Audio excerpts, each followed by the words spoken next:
Today's Sunshine Note is titled, Braving the Bullies.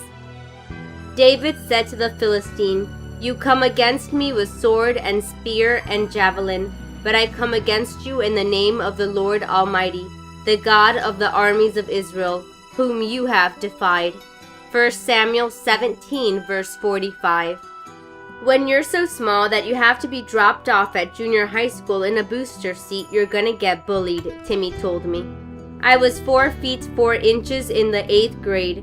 I was trying to be a teenager but was basically still the size of a child.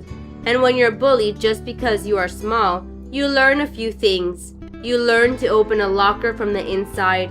You learn where to sit at lunch, and you learn to look over your shoulder. It was tough for Timmy to be so small. No matter where he stood in the lunch line, every day he got pushed back to the end. He was called names like Shrimp and Munchkin, and because he was so small, the other boys could pick him up and carry him wherever they wanted. Finally, one day when Timmy got beat up, a teacher found him and asked him what had happened. He decided to ask for help. Things started to get better after that day, and he even talked to the boy who had beaten him. "We're not like best friends," he told me, "but we're cool." The future King David had a similar problem. Just like Timmy, David was at a disadvantage by being small, young, and inexperienced. There he stood in front of Goliath, who was 10 feet tall, and Goliath's armor weighed 126 pounds. Goliath was definitely intimidating with his bronze helmet, bronze skin guards, and bronze spear. The Bible says that the top of the spear alone weighed about 15 pounds. Before him stood young David with just a rod, a sling, and 5 small stones. But it took only 1 stone to bring the giant down, because David was not fighting alone.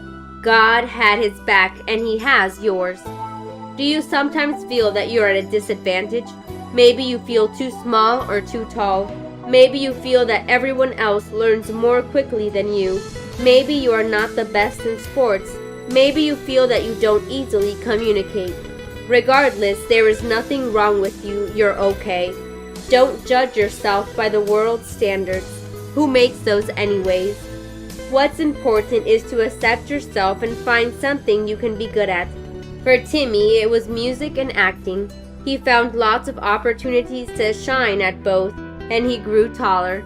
David said to the Philistine, "You come against me with sword and spear and javelin, but I come against you in the name of the Lord Almighty, the God of the armies of Israel, whom you have defied." 1 Samuel chapter 17, verse 45. May God bless you today.